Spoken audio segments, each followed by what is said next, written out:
Hmm, Tapos na yung trabaho ko dito.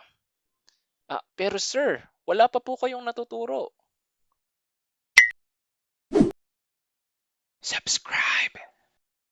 Kung nag-aaral pa kayo o nakatapos na, malamang sa malamang nagkaroon na kayo ng prof or teacher na hindi nagtuturo. Kasi ako nung nag-aaral pa ako, meron din akong ganyang experience.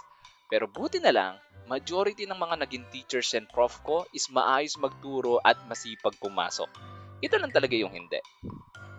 Nung high school pa ako, meron kaming naging teacher at itago natin siya sa pangalang Mr. Project. The thing is, si Mr. Project ay hindi nagtuturo or more like hindi siya madalas pumasok. Kaya usually kapag oras ng klase, naglalaro lang kami ng kung ano-ano kasi lagi siyang wala.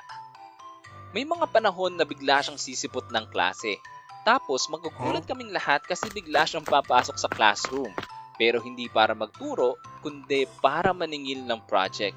Ang lagi niyang sinasabi, o kung sino yung unang magbabayad ng 10 piso, 95. Ay nako, yung 10 piso pa naman dati, ang dami nang mabibili niyan. Pero syempre, bilang ayaw mong bumaba yung grades mo, magbabayad ka na lang. At pagkatapos niyang mangolekta ng project, maglalaho na lang siya na parang bula. Hmm, Tapos na yung trabaho ko dito. Pero sir, wala pa po kayong natuturo. At nag-continue ang ganitong cycle hanggang matapos ang taon. Sin panibagong taon na. Siyempre excited kaming lahat. Kaso may problema. Kasi siya ulit yung teacher namin dun sa isang subject. Ay nako. So ayun, gaya nga ng inaasahan, ginawa niya ulit yung ginawa niya dati. Pero yung pinakamatindi is yung ginawa niya nung final gradings namin. Usually may final exam, di ba? Sa amin, wala. Pero ito yung pinagawa niya. Pinatayo niya kaming lahat at pinalinya. Tapos sinabi niya, yung grades niyo sa finals, ibabase ko sa mukha niyo.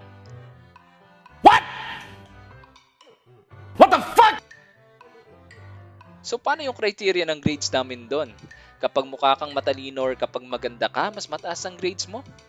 Ay naka, binigyan mo na lang sana kami ng exam.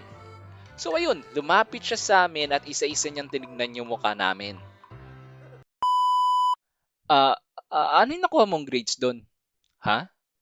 Ano yung nakuha mong grades doon sa... Shh! Tahimik, okay?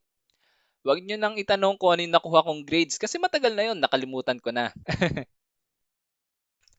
Yan yung weird na naging teacher ko nung high school. Mabuti na lang, halos lahat naman ng mga teachers namin noon ay maayos magturo at laging pumapasok. Medyo rare lang talaga yung hindi. Kung may naging ganito kayong experience, share nyo na lang dyan sa comment section. At dito na muna matatapos ang video natin sa ngayon. Kung nagustuhan nyo, please hit like and subscribe para updated kayo sa mga susunod na uploads. Salamat!